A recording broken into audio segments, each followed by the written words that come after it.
Good evening, America, and welcome to the Wednesday edition of Just the News, No Noise. I'm your host, John Solomon, reporting to you, as always, from the sometimes crazy nation's capital and the WiredToFishCoffee.com studios. Wired to Fish Coffee, you know this, my favorite coffee, the official coffee of Just the News, the favorite coffee of tens of thousands of Americans now. Go check it out and find out why it's so great, not only because it tastes great, but because it does good. It gives back 25% of its proceeds for conservation and Christian faith organizations.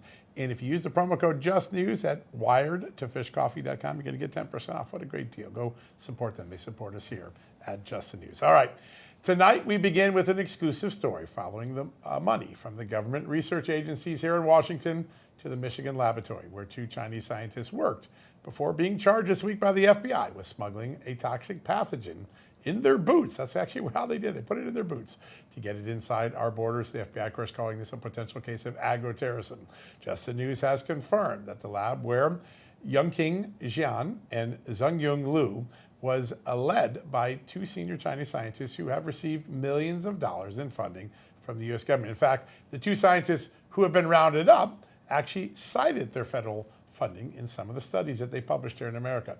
We're going to lay out the whole story for you on Just the News in the morning, including the whole money trail. But it is, what we've uncovered is renewing concerns that date all the way to the outbreak of COVID-19 at the Wuhan lab more than 6 years ago, that the U.S. government is not properly vetting dollars sent overseas or to overseas scientists on our soil who are conducting highly sensitive and sometimes deadly scientific research. We'll have more for you on that in a second as we go through our guest lineup. But another quick scoop just happened. We just put it up on Twitter or X just a second ago. Just the News has confirmed that Congress has selected a new and permanent chief of Capitol Police. He is Michael G. Sullivan, formerly the acting chief of police in Phoenix, Arizona. We're going to have more details on that moving over at justthenews.com in a second. We also have more updates on the war in Ukraine following the Ukrainian attack deep inside Russia, which targeted Russian bombers using drones, and by all accounts was a massive success for the Ukrainians. However, it happened just one day before peace talks were set to resume between the two countries, and those peace talks essentially dissolved following that attack. President Trump today spoke to Russian President Vladimir Putin on the phone. It was roughly a 75-minute call where the two discussed the war, with Putin telling Trump that Russia must respond to Ukrainian drone attack. That's an ominous warning. President Trump maintained that the call was a good conversation, but said it would not lead to immediate peace. The White House has said they did not receive advance warning of the attack from Ukraine. Now, one thing President Trump also mentioned was that Vladimir Putin offered to potentially help with an Iranian nuclear deal. Putin and Russia have great influence in Iran. President Trump trying to get a full disarmament of Iran and its nuclear program. That is an interesting development. We'll keep a close on that. Amanda, a lot of other amazing headlines today. I know you were at the White House for a while. Tell us what's on your radar. I don't know how I topped that. You just crammed like 4 stories in 4 minutes. Incredible. How about that? Oops, sorry about that. All right, so we've got more news on the FBI, and I don't need to tell you about this because you wrote about it over on justthenews.com late last night. But the FBI's amazing switch in the direction towards illegal immigration, of course, since President Trump took office. We now have confirmation that over 1 million manpower hours have been dedicated to catching illegal aliens, including raids in places like Martha's Vineyard and Nantucket. Now, the latest of which saw the FBI and ICE working together to round up some 40 illegal aliens, and that number included an MS-13 gang member and a child sex offender. And we've already reported that the FBI, along with ICE and local law enforcement, have arrested over 10,000 illegal immigrants so far. Now, documents obtained by Just the News show that the FBI Director Patel has shifted about 5,448 agents towards immigration as of last week, as of the last week of May. And it's pretty amazing what government agencies can do when they are actually put their mind to it and they are put in the right positions for success. And some more for you on President Trump's One Big Beautiful Bill. OMB Director Russ Vought testified before the House Appropriations Committee earlier today. And he was asked what would happen to the economy if the bill isn't passed by the Senate. And he wasn't very upbeat about it. Here it is. Was he? If H.R. 1 fails, if whatever comes back from the Senate fails to get to the desk of the president and signed into law, what happens at the end of this year? I think we'll have a recession. I think we will be, economic storm clouds will be very dark. I think we'll have a 60% tax increase on the American people. Oof. He went on to explain that the bill has been, in his view, mischaracterized by a lot of folks, and he explained that the bill does cut spending, saying that there is $1.7 trillion in mandatory savers in the bill. So, John, we're going to have a lot to talk about on this show. I just want to mention one thing because I want to get your take real quickly. Karine Jean-Pierre suddenly decided she's not a Democrat anymore. She's an independent. She's got a book coming out. I wonder if she's going to dish on Joe Biden and all of his lack of faculties. By the way, this news comes out when James Comer today subpoenaed told 5 top Biden officials are going to have to come and testify before Congress. They haven't subpoenaed them yet, but demanding interviews. What do you think KGP's up to? I don't know, but I wouldn't use independent to describe her ever, especially not when she was speaking from the podium. But yeah, I think that there is a mounting pile of people at this point who are willing to cash in on their access that they had to President Joe Biden now that he's persona non grata. I'm going to predict a case of revisionist history. We'll see what happens. Yeah. All right. Our first guest tonight, he knows everything that's going on Capitol. He's in the middle of so many amazing things, investigating, trying to help save money in this country. And in his spare time, he serves as an Adjutant General in the National Guard. He is from the great state of Pennsylvania, our good friend, Congressman Scott Perry. Congressman, good to have you on the show, sir. Great to be with you guys, and we should get right into it. Where do we start? All right, listen, let's start with Karine Jean-Pierre. She's got a book out. All of a sudden, she decides she's not a Democrat anymore? Well, John and Amanda, thank you. And first of all, the fact that we don't have to listen to or see KJP anymore makes our lives markedly and measurably better every single minute of every day. That having been said, if she had a shred of decency, a shred of honor, a shred of integrity, she would have resigned much prior to this, and told America the truth about President Biden and his faculties or lack thereof. And unfortunately, she's departing the Democrat Party, the party of censorship, the party of lies, and now is going to go out and act like somehow she's bona fide and is to be believed because she's no longer a Democrat. And I guess she's going to go try and destroy the independent party now. I'm with you. Watch out, independents. It's great to have integrity and to be truthful, but she should have done that back when she was in the position and said, I have to step down because of integrity. Speaking of the Biden administration and integrity, how about the integrity of Joe Biden's signature, which seems to not exist on many documents? At the White House press briefing yesterday, it was brought up that the pardons that President Joe Biden signed were signed by AutoPen, except for Hunter Biden's. You got a whole plethora of executive orders signed by Joe Biden, supposedly, but it looks like it's AutoPen. And now we know from all of these folks coming out, speaking out about his cognition or lack thereof, what do we do about all these AutoPen signed documents that should be important to the country? But I mean, who knows if Joe Biden even knew about them? Well, the question is are any of those signatures and any of the documents valid if the president was unaware of what he was signing, had no clue what the AutoPen was signing on his behalf? That's the question. Is any of that valid? Is any of that legally binding? Did President Biden at the time know that he was pardoning or commuting the sentences of convicted murderers? And let's remember, this is a Joe Biden who couldn't even recognize by name many of his own cabinet officials. So I think it really calls into question the legality of those things, and are they binding at this point if the president was really literally unaware that was occurring? Remember, the American people, elected Joe Biden. They didn't elect his staff. And if he wasn't involved in those things, staff doesn't have the authority on the president's behalf to make decisions, policy decisions for the American people. Congressman, I wanted to ask a little bit about what would be the next steps. What would Congress have to do to invalidate a pardon or a law or an executive order that the President Biden signed for history's sake or even for regulatory or criminal sake? Well, I think, as you know, that Chairman Comer has requested the presence of many of the people that are known to be or believed to be involved with the AutoPen use. And as long as they're willing to tell the truth, if we find out, in fact, that the president was unaware that they were doing those things, I think that literally will nullify them, because it will be as though the president did do them. Now, whether there's criminal, whether those actions would be then criminal, because that would also probably lead to criminal charges for forgery or for fraud. That's an issue for the Department of Justice, but the Congress itself and the Oversight Committee can shine the light of truth on these proceedings by interviewing, deposing, and otherwise hearing from the people close to the president that were in charge of the AutoPen. And and as long as they're truthful, we're going to find out. But I suspect that we're going to find out that Joe Biden really was unaware of many of these things actually even occurring. Yeah.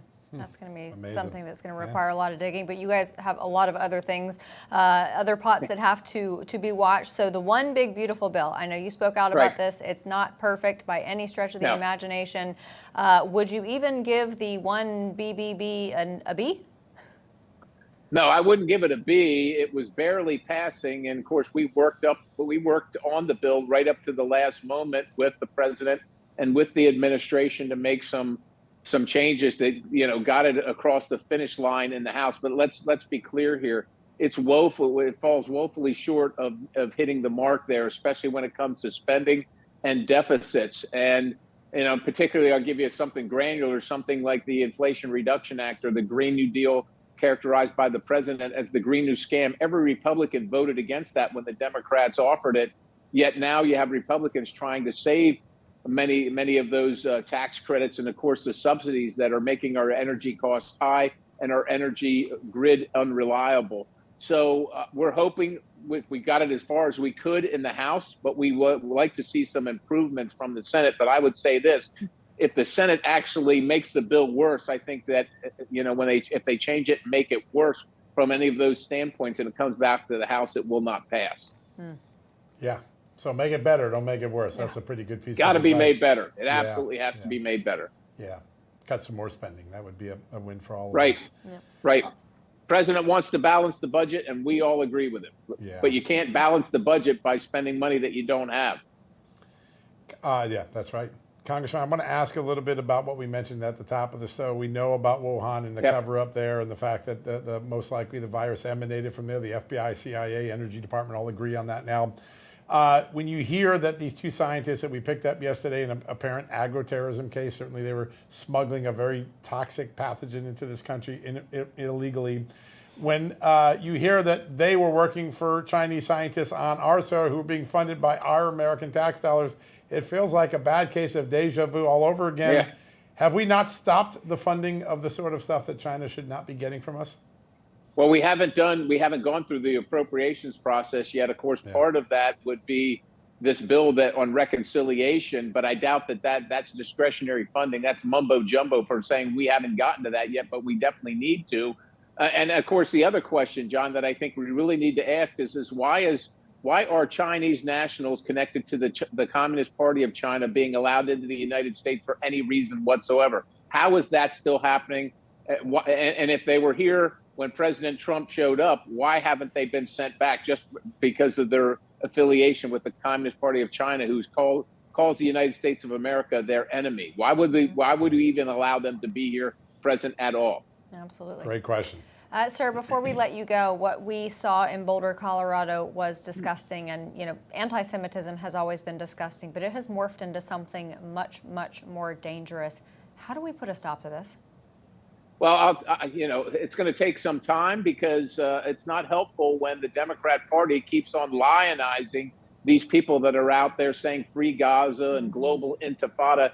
That encourages people to commit violent acts. And of course, most of the media is giving the Democrat Party and these violent actors a pass. There's a pattern here, whether it's this guy in Colorado, of course, the shooting in Washington, D.C., and in Pennsylvania, where we had another left-wing activist. These are all left-wing radical Islamists, or at least anti-Semitic people that are, this guy in Pennsylvania set the governor's mansion on fire. And as you know, the governor of Pennsylvania is a practicing Jewish individual, and this person set his home on fire with the intent to kill him and his family. And while he's being prosecuted, the bigger issue is that this is all on the left side of the political spectrum, and of course the media wants to say nothing about it. They're actually okay with, violence is okay as long as the left is committing it, and that's what we're seeing right now. And so it's going to be difficult to stop it until we come to terms with the reality of what's happening. So real quickly, would you support making it a felony overstaying your visa, and would you support ending NIH and other scientific funding to Communist China? Well, John, of course, I would on both of those things. Yeah. Absolutely. That's what I thought. Always common sense. So great to have you on the show today. What a great honor, a good catch up. We always learn a lot when you're on the show. All right. Well, thank you. God bless you. Be safe out there. We sure will. You as well, sir. Thank you so much. All right, folks, we're going to stay on Capitol Hill after the commercial break. Another member of Congress, Tom Tiffany, is going to join us from Wisconsin. A lot to talk about there. But first, a message from our great advertisers and sponsors here.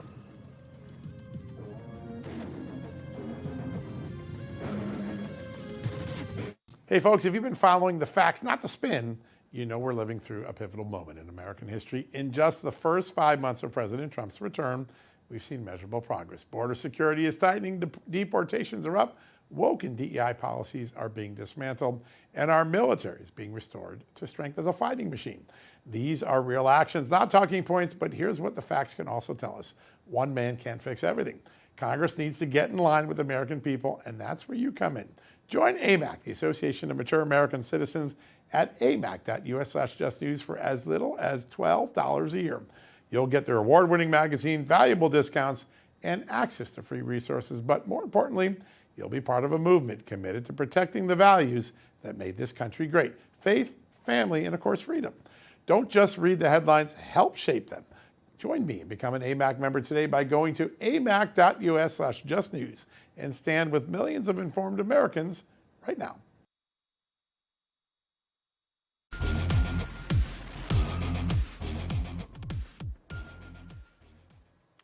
Welcome back, America. Earlier today, Amanda and I got the chance to speak with Wisconsin Congressman Tom Tiffany, who lives right next door to Michigan, where those Chinese scientists were trying to smuggle that toxic pathogen into the country. He had a lot to say about that in the state of our federal health research. We're going to turn to that. Have a good watch.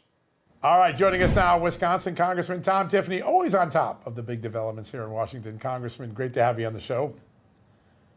It's a pleasure.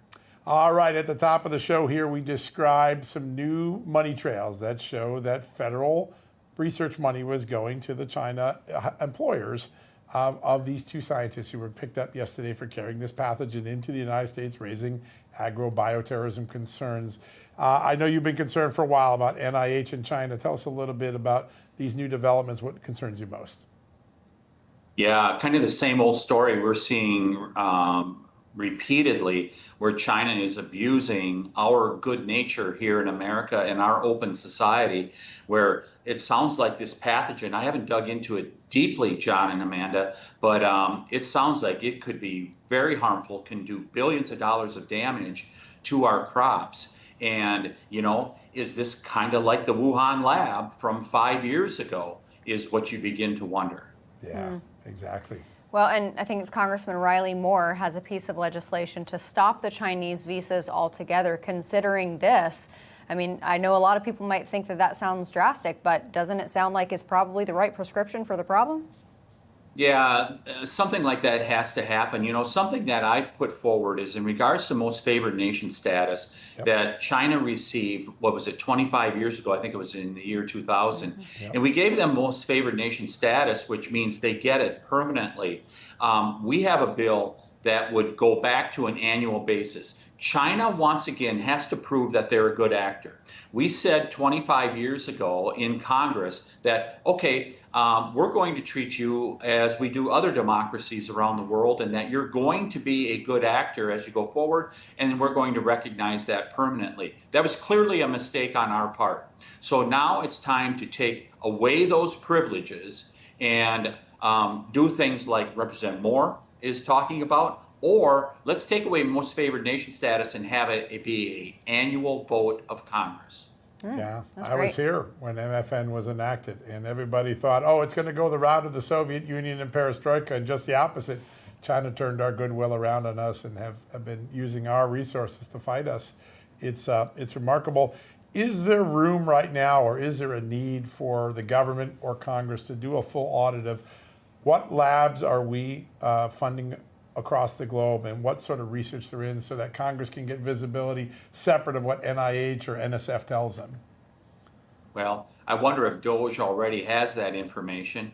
If they don't, then I think the DOJ folks, they should be digging into that as we speak. And, you know, I would hope that I had some of the people from Secretary Kennedy's office in my office today, and we were talking about past stuff in regards to COVID. But this is something that maybe people like myself need to be asking questions of them, because it sounds like they are doing a full review, though they're just getting staffed up, of where this money has gone and find that money trail to these Chinese scientists, or perhaps heading to Chinese labs. I mean, there obviously has to be a full review, especially when you see a story like this, which could be devastating to the cereal crops and the grain crops here in America. Yeah, such a good point. Sir, you tweeted out something that I think is vitally important when we are talking about the conversation with Medicare and Medicaid and the work requirement. 80 hours a month is not outrageous. It's 20 hours a week. But this study by American Enterprise Institute found that non-workers who are receiving these benefits are playing video games 125 hours a month. That's 4 hours a day. You can work if you can play video games for 4 hours.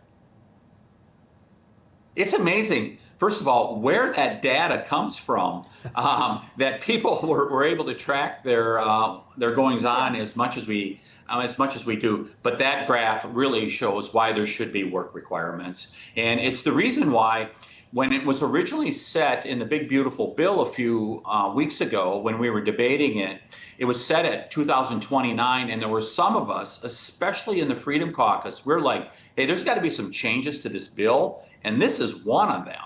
And fortunately, we were able to move that up to 2026. And hopefully that stays in place here as the Senate negotiates it. There's no reason why people who are able-bodied shouldn't be working. And by the way, not certainly for the employers that need staff to be able to do their jobs, but primarily for those people's self-worth. You tell me that somebody sitting on the couch playing video games 4 hours a day, that they recognize themselves as, boy, I'm an integral part of society. We have to have these work requirements. Yeah. And being willing to admit that. Yeah.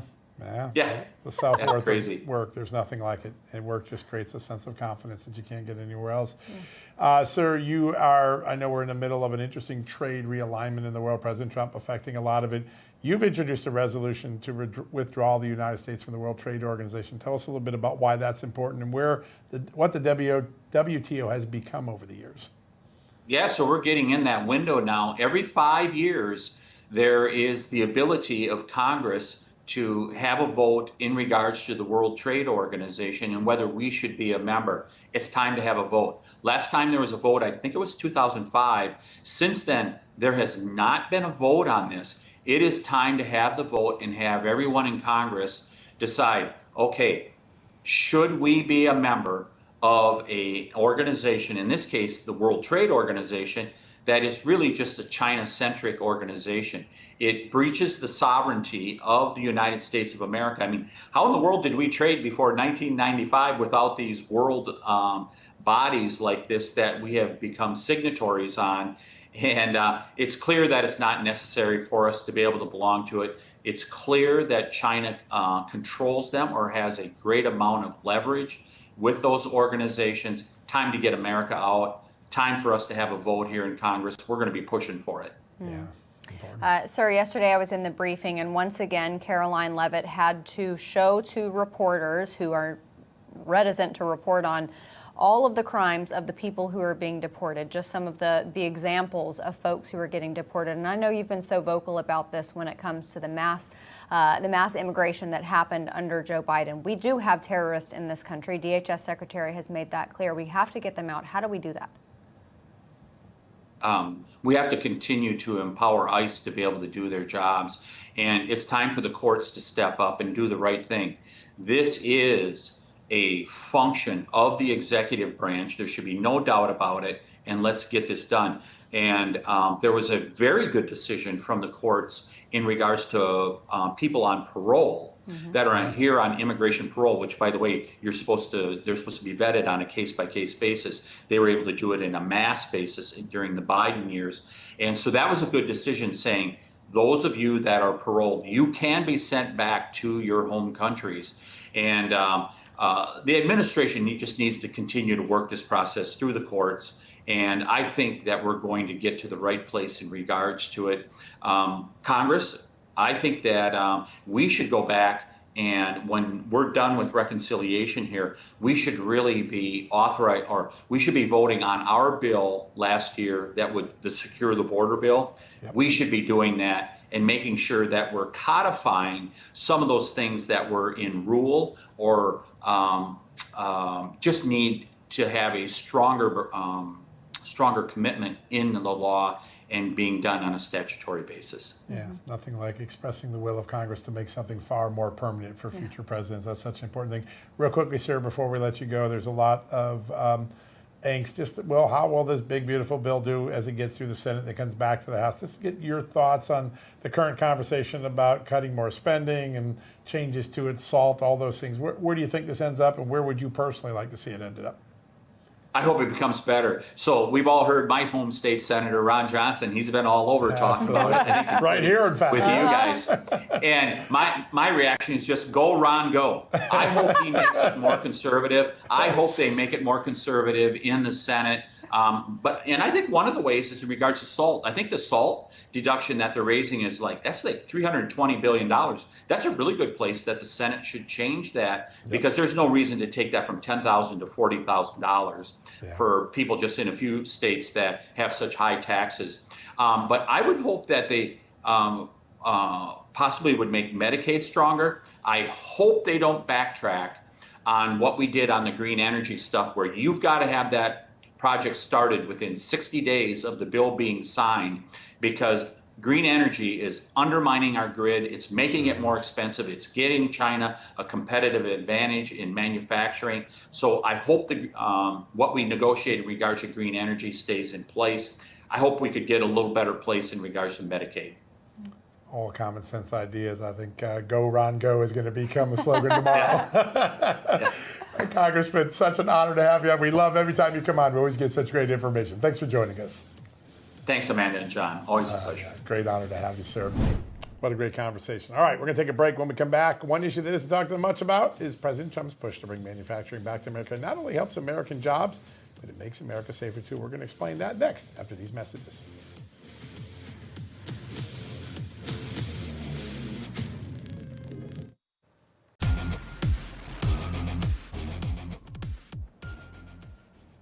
Welcome back, everybody. We've got an interesting story for you now regarding what has become a pretty controversial topic in government. It's actually about vaping and laws surrounding vaping. Now, one of the issues is that most disposable vapes in the United States are made in China, and nobody knows what's in them. For example, we asked Kentucky AG Russell Coleman about it last week, so take a look at what he had to say. This is a real concern to me as a dad of young kids, as well as the Attorney General, and that is enforcing the laws as passed by the General Assembly as it regards to cracking down on these fly-by-night substances that are coming in, these devices that are coming into stores all over Kentucky. We're seeing them all over the United States. We don't know what that supply chain looks like. We don't know what they hold in terms of substances, but they're also marketed to kids. They look like Bluey.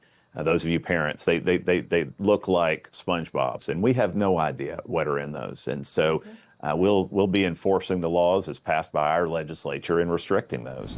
With us now is someone who is looking to do something about the problem by bringing that vape manufacturing completely back to the United States. And he is helping pass laws around the country to make it happen. He is the founder of 50 Bar, a vape company bringing its manufacturing back here to the United States. Brady Bates. Brady, thanks so much for joining us.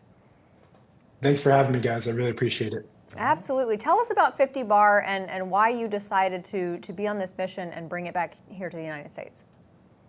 Yeah, so I just want to say that I agree with the Attorney General. You know, there's a line in the sand that's been crossed, especially over the last 18 months or so, with the devices that have come out that are in the shape of video games or teddy bears or Beanie Babies or things of that nature. So I'm on the same page with the AG out there in Kentucky and fully support working with any legislators on figuring out how we can come to a resolution on this problem. 50 Bar is a company that we started about two and a half years ago. I've been in the nicotine space for about 13 years now on the vapor side. And the goal with 50 Bar is we identified a problem in the market. And the problem in the market was that this industry shifted as a America first, focusing on American manufacturing of these e-liquid products. And it completely got flipped on its head and went to all Chinese products. And so when we identified that problem, we started off on a mission of trying to bring back manufacturing to America, offer transparency into the supply chain of a nearly $15 billion a year industry coming in from China, and give solution to government and work with legislators hand in hand so that we can identify all the issues and work on common sense solution. That is the goal of 50 Bars, to bring everything back here to the States, make sure that we're doing it in a way that's responsible for the marketing efforts, making sure that the materials that are going into that device is something that it should be consumed. And with the Chinese products, we just don't know. It's a consumable vapor product that at the end of the day, we can't understand the supply chain. It's pretty amazing. All right, so for a product that had its roots in America, then China takes it over beyond just trying to make money in the country or opening up new manufacturing opportunities for China. Did China have any, being an insider in the industry, does China have any other interest in trying to have control over vapes to young people in this country? I don't think it's so much control over vapes and young people for the Chinese, because again, I still buy my components from China, right? So I still have a reliance on them. And the people over there that I've met and we work with, they're fair and decent people. I think that it's a control over one of the largest industries we've ever seen in this country, which is the tobacco industry. Yeah. And if you look at the larger tobacco companies, a lot of them rely on foreign, sometimes adversarial countries in order to get their supply chains going because of the things that have happened here in the States over the last 20 years as far as offshoring manufacturing to other countries. So everyone's trying to find the cheapest labor possible. But for us, we're willing to take it on the margins and figure out a way to, like I said before, work with government and figure out how we can bring this thing back in a really responsible way. Brady, if we have learned anything from the past few days, it is that the CCP will try to Trojan horse poison into this country however they can. Yeah. When it comes to vapes and getting the supplies from them, how do you test to make sure that there aren't any really nasty chemicals in there beyond what we know of? Yeah, so we go through everything with a fine-tooth comb at our facility in California. We have a facility in California, Ohio, and Virginia. They are GMPC certified facilities, so it's a third-party accreditation from the FDA. And we have good manufacturing standards in place. We ensure that the product that we're putting out to market is as safe as it possibly can be. And for us, we've been doing this so long now that I hope we know what we're doing, right? So for me, it's important that we're putting the safest products out there and making sure that we're doing the best to our abilities. So Brady, there was a recent ruling by the Supreme Court upheld sort of the Biden approach at the FDA to vapes, giving the FDA some regulatory control over it. Tell us how the change in presidencies has changed the dynamics for your industry and for what may lie ahead in terms of the manufacturing chain. Well, I think President Trump has given us hope, right? I think he's giving us hope that the American dream can be reborn again. And that to me is the most important thing. And I think that specifically when it comes to our industry, I was at the White House about 3 weeks ago now, taking a meeting with some executives over there, talking through our process and our plans for the future and how we're going to step by step reshore this thing back to America and bring this industry home. But that's a process, right? And in order to get that process done, we need to be working hand in hand to make sure that the legislators understand the issue fully and that this industry, the American side of this industry, is really coming from a place of harm reduction. We all started in this industry 13 years ago with no other goal but to get people to switch from combustible cigarettes to a healthier alternative in vaping. I don't think most people realize this, but there's still 480,000 deaths a year that are caused by smoking-related illnesses. So that's a scary number. And if we have something that other countries, like the UK, for an example, they've ran plenty of studies and there's plenty of science to show that the vapor products are 95% healthier than a combustible cigarette. Brady, before we let you go, there is a lot of fear-mongering out there in the direction of business owners who might be considering bringing their manufacturing back to U.S. shores.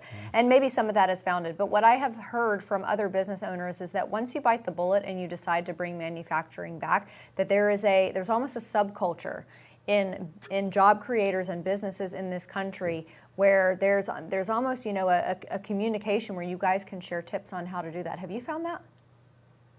I haven't found the subculture yet, but I can tell you that the meetings that I've had with lawmakers across this country now at this point, it's an air of excitement. I mean, people are they're so excited to see that someone like myself and many others in this industry are willing to, like you said, bite the bullet and bring it back here and just figure it out. I mean, that's what we are as Americans, right? We've always just figured out how to solve the problem. Figure out if there's a barrier in front of us or a mountain we got to climb. No matter how big, we're going to get over that mountain and figure it out. And that's really the passion that comes from me in this industry, and not just in this industry. If you pull the nicotine out of it, this is the roadmap onto how anyone who wants to start manufacturing back in this country, small to medium-sized businesses, it's going to be a battle. There's going to be an uphill battle that one's going to be faced with, but you got to strap your boots on tight and just go for the ride. Yeah, it's true American grit since our founding, figuring out a way to make it happen. Brady Bates, founder of 50 Bar, thanks so much for being here. Thank you, guys. I appreciate it. Absolutely. All right. Coming up, more on those Chinese nationals who smuggled biological pathogen into America. What can you do to protect yourself if this kind of thing happens again? We're going to talk to you about the Wellness Company and what they have to offer after this.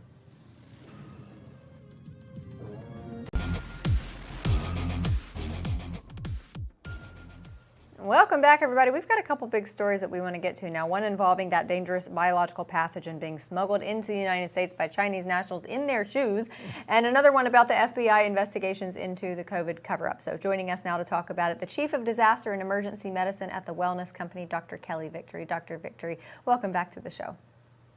Thanks very much for having me. I think the sad reality is that the fact that these Chinese citizens, these nationals, smuggled it into the country, maybe not a surprise. It may not even be a surprise for Americans to know that we actually paid the bill for it.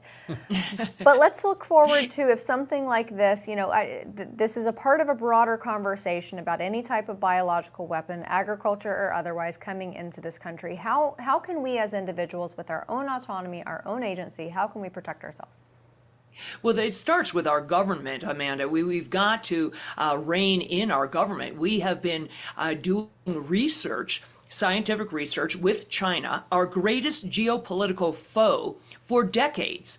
What could possibly go wrong? I did not agree with a lot of what happened under the Obama administration, but one of the things I did agree with was the moratorium that he put on gain-of-function research. Mm-hmm. But it turns out that research continued during the years after the moratorium, largely because it was simply transferred over to labs in China. And that is where the COVID-19 virus emanated from. It was created in a lab in Wuhan, but it was created largely with U.S. taxpayer dollars that were funneled over there so that research could continue despite the fact that it had been banned in this country. So this is not the first time that we have seen a pathogen come from China. In fact, almost all pandemics begin in Asia, and many of them in China. So the fact that this is happening again, and we have Chinese nationals coming over with God knows what else they womped up in a laboratory, is bad enough. But the fact that our tax dollars were used to fund that research, and it's very clear the Chinese scientists claimed they credited the U.S. NIH for funding their studies. So we are spending, as John said, our money to fund not only dangerous research, but to do it with people who do not have our best interest in mind. Yeah, it's a head scratcher, and yet it just seems to go on so laissez-faire here. Last year, we did some reporting on open source intelligence from the U.S. intelligence agency showing that we have suspected since 2005 that China has an illicit bioweapons program, and that some of these research projects from America are really assisting it. The House Intelligence Committee confirmed that a few months later, it put out its report. The idea that China is engaged in maybe a bioweapons preparation program, and yet they're on our soil, they're in our laboratories, they're taking our money. How do we put a stop to it? How do we get the political will to stop this? Well, again, this has to begin with our government. I'm never surprised when I hear that the Chinese lied about something, that the Chinese did something nefarious. What's concerning to me is that our own government was participant in these things. There's no question that many people in our American labs, everybody from Anthony Fauci to Francis Collins and many others knew about this. They were actually helping with that research, and they knew darn well where the COVID-19 virus came from. They were, as I said, funding it, and they were part of the research projects. The Department of Defense did the same. So our own government we've got to put some stops in place that have teeth to them. We cannot allow this to happen. And I think unless there is accountability about the debacle, the devastating impact that COVID-19 had on this country, not only in lives lost, and lives ruined, but in its impact on the economy, on the futures of our children. After schools were closed and a lockdown, we left a smoldering crater where our economy used to be. We have got to have accountability. We won't be able to do anything going forward, I don't believe, if we don't hold to account those people and those institutions and organizations that were participant in the COVID-19 pandemic. Speaking of looking forward, HHS Secretary Kennedy announced that he is canceling a $766 million experimental mRNA bird flu vaccine. Now, we all hear the term experimental vaccine related to COVID, but for this, is it a good thing that he's canceling it? I think absolutely. This whole bird flu issue is frankly much ado about nothing. So far, we have not seen any significant transmission of bird flu from human to human. It has largely been an issue of people working directly with infected birds, so poultry workers or people working with cattle that have become infected. There has not been significant human-to-human transmission. Again, however, as an aside, they are doing gain-of-function research in the United States on bird flu with the specific purpose of making it more transmissible. Now, why between humans? Now, why you would do that is anybody's guess. Very dangerous, and there should be an immediate stop to it. The fact that Secretary Kennedy is pulling the plug on this mRNA vaccine for bird flu, I think, is a very good idea. These are non-sterilizing vaccines, meaning they do not keep the birds from actually getting infected. The virus, therefore, mutates its way out of the vaccine, and it simply causes the epidemic or the pandemic of the virus to go on longer than it otherwise would.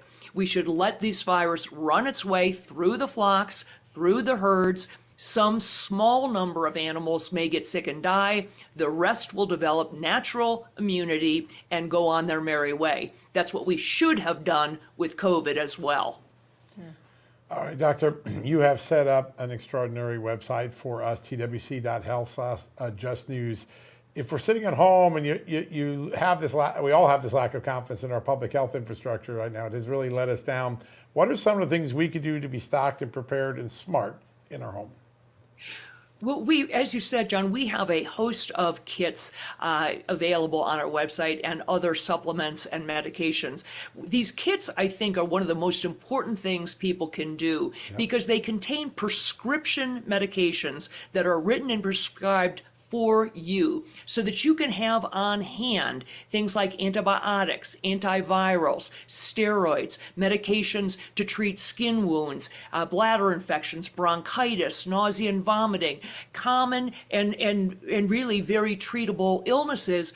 And it allows people to not be beholden to the system so that you aren't in a position where you have to get to the doctor quickly or go to an urgent care or, God forbid, the emergency department for things that are easily treatable with antibiotics or antivirals or medications of that sort. So having those kits on hand, I think, is absolutely can be a lifesaver, and it certainly is very wise. As you said, many people have lost faith in the system. They've lost faith in healthcare in the United States. It's going to be a long time before we rebuild that trust. So anything people can do to get out of the clutches of the system, by being prepared and having medications, for example, on hand ahead of time is a good idea. On top of that, we have an issue where the vast majority of our medications are coming from China. Over 85% of prescription medications or their active ingredients are sourced from China. And so we never know when the Chinese may decide to increase the prices exponentially or cut off our supplies entirely. So again, having these things on hand ahead of time is just smart. It's what I call rational readiness. Rational readiness. I love that. Chief of Disaster and Emergency Medicine at the Wellness Company, Dr. Kelly Victory. Thank you so much. And remember, everybody, go to twc.health/justnews and you can save 10% by using the promo code JUSTNEWS. That's twc.health/justnews and use the promo code JUSTNEWS, all one word, to save 10%. All right, stay here. David Zier, one of our favorite folks at this network, he's right here in Washington for a very special event at the Kennedy Center. We're going to talk to him on the other side.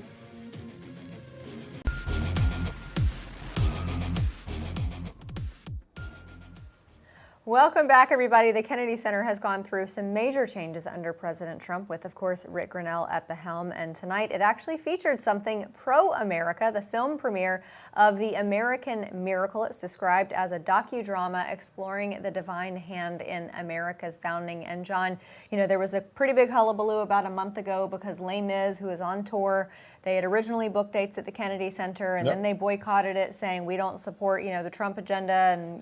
And Rick Grenell gave a searing and very pithy response. Basically, that was like, okay, well, we no longer welcome bigotry here, so bye.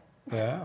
And it was fantastic. And now we have something like this. Yeah, pro-America, pro-God, actually. There's a religious theme to this movie as well, and something you wouldn't have seen in the last 30 years. Quite frankly, you wouldn't have seen it under George W. Bush, maybe even under Reagan. So this is a very unique moment, a very reform moment for Kennedy. We were hoping to bring in David Zier, but I guess we got some connections there, but we're going to be able to see if we can get him in. Guys, we do have him. Okay, let's bring him in. Do we have him? Let's try it. Look at that. All right. David Zier, can you hear us?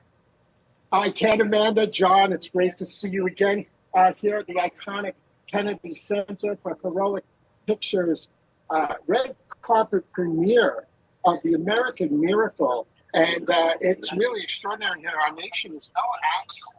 And we're trying to significant events that shape American prosperity and the perspective of our founding fathers. And there's an all-star lineup here adapted from film critic, author, best-selling author, New York Times, Michael Medved's book, The American Miracle, and Pat Boone. We just interviewed him on the red carpet, along with Ben Carson. We're going to be sharing that with the network, and so many others, Kevin and Sam Sorbo. And it was funny, Adam, right? Because Bill Maher joked that, Trump's turning the Kennedy Center into something you'll see Kevin Sorbo soon being honored there. And here he is tonight. This place is tremendous. The audience has been coming. It's beautiful. And they just canceled, like a lot of, it was supposed to be a massive amount of LGBT events. The King of Kings sold out. Another religion last couple of weeks here. So the American Mile plays. And this movie is beautiful. We're bringing back things that are normalized in culture here. It's wonderful to see. And anybody who hasn't been to the Kennedy Center, this place is stunning. So please come and visit this place. It's my first time, actually. Yeah, there's no doubt about it. Well, we're looking forward to, fellas, your coverage and red carpet coverage. I know we're going to see it over the next several days on the network. So we're going to let you go interview some more great stars, and we'll catch up with you guys tomorrow. But thank you for joining us. What a great opportunity to have you on the red carpet at such a momentous event. Thanks for guys. Listen, any type of event where you have Ben Carson and Pat Boone. Oh yeah, I'm there. Yeah, that's I wish I was deal. actually. Sam Sorbo, yeah, and big Kevin and Sam Sorbo. I love that this type of programming is becoming more mainstream. And kudos to Rick Grenell, because he, in the face of a ton of criticism from the entertainment community, from the theatrical community, from the gay community, he has faced a ton of backlash, and he is just powering through and turning the Kennedy Center back to its glory days, where it had quality programming there. People have been voting with their wallet and their eyeballs on movies. So many good, faith-filled and conservative. Reagan and David and all the movies that have come out. King of it is the people are voting and the elitists aren't listening. And I think it took someone like Rick Grinnell to adjust the dial for us. Yeah. And look, when it comes to the creation of these types of programs, it goes all the way back to competition. You create competition, and it forces the programming to be better. And the production value of so much of this these days is just absolutely amazing. So I'm looking forward to seeing this as well as all the other great content out there. Speaking of great content, go to justthenews.com for breaking news and incredible enterprise stories by John Solomon.